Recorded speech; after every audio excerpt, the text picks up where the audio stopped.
विकासखंड फतेहपुर मंडाव के सिद्धा इलासपुर गौशाला में प्रशासनिक संवेदनहीनता के चलते 2 दिनों से बीमार 2 गायों ने दम तोड़ दिया।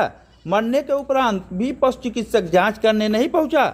उधर इस संबंध में बीडीओ अनिल कुमार कुशवाहा ने कहा, मरने वाले को कौन रोक सकता है, चाहे जो हो। इतना तो तय है कि विकासखंड फतेहपुर मंडाव के सिद्धा इलासपुर गौशाला के साथ ही अन्य गौशालाओं में संरक्षित गौवंशियों का रख रखाव में संवेदनहीनता बढ़ता जा रहा है, जबकि सक्षम जवाबदेह फाइलों को पूर्ण करने में जुटे हुए हैं। प्रशासनिक संवेदनहीनता के चलते ग्रामीणों में क्षोभ व्याप्त है तथा उच्च अधिकारियों का ध्यान आकृष्ट कराया है।